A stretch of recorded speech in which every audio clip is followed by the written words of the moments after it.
In the heart of the Appalachian Mountains lies the infamous Grayson Bridge, a crumbling relic suspended over a misty ravine. Locals speak of the ghosts of miners who perished in a collapse nearly a century ago, but it's the eerie lights that truly haunt the night. People say that when the moon is full, lanterns float across the bridge, illuminating the way like spectral guides. One such night, Annie, a daring young woman, decided to document the phenomenon for her paranormal blog. Armed with a camera, she ventured onto the bridge, the wooden planks creaking ominously beneath her feet. As the fog thickened, she spotted flickering lights ahead, resembling old-fashioned lanterns swaying gently in the breeze. Intrigued, Annie pressed on, each step echoing in the silence. Suddenly, a cold gust extinguished her flashlight, plunging her into darkness. Panic rose as she felt a presence, several, in fact, drawing closer. Her camera captured glimpses of translucent figures, miners with soot-smudged faces, their eyes hollow yet pleading. She tried to retreat, but the bridge seemed to stretch endlessly. In a desperate moment, she reached for her phone to call for help, only to find it dead, the screen reflecting a grim procession behind her.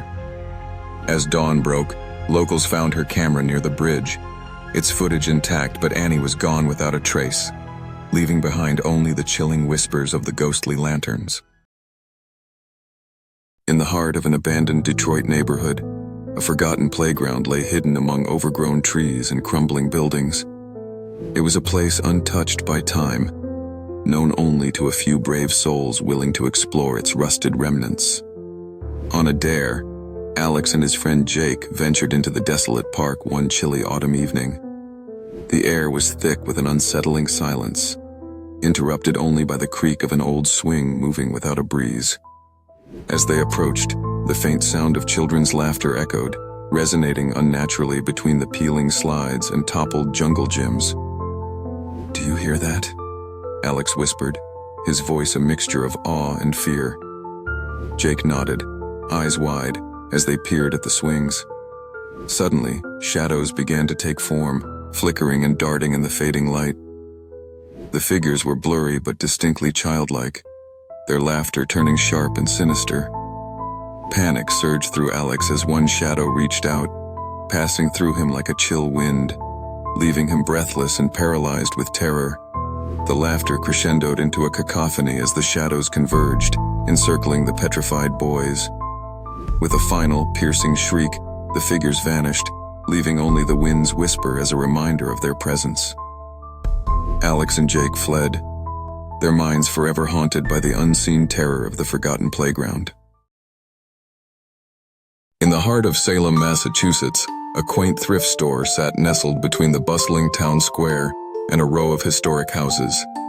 It was a cloudy afternoon when Emily stumbled upon a peculiar find, a dusty doll with cracked porcelain skin and lifeless eyes that seemed to follow her every move. Drawn inexplicably to it, she purchased the doll and brought it home. That night, Emily awoke to the sound of faint whispers echoing through her small apartment. The air turned cold, shadows danced on the walls in unnatural patterns. As she tiptoed through the dimly lit hallway, she found the doll sitting upright on the kitchen table, though she distinctly recalled leaving it in her bedroom. Over the following days, unsettling occurrences escalated. Doors slammed on their own, and objects inexplicably moved. Emily began to notice a chilling pattern. The doll was always nearby. Driven by terror and desperation, Emily decided to return the doll to the store. However, upon entering, the owner revealed a chilling truth. The doll had never left.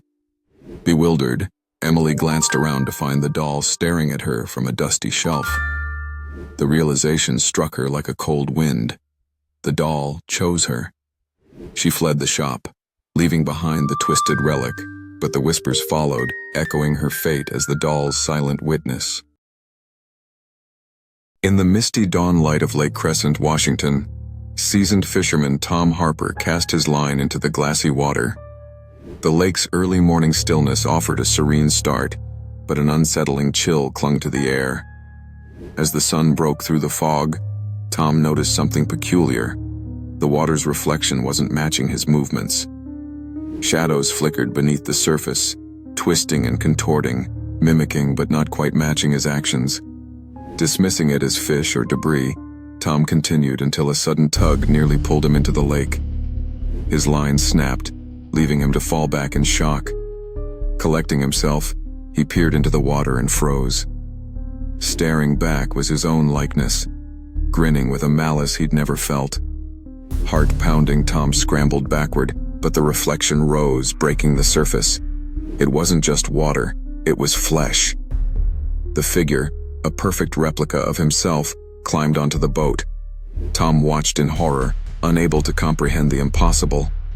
With a sinister smile, the doppelganger whispered, "There's only room for one." As Tom lunged, his foot slipped, plunging him into the icy depths. As he gasped for breath, a mute reflection of his own face stared back from the boat above, waving slowly as the lake claimed him.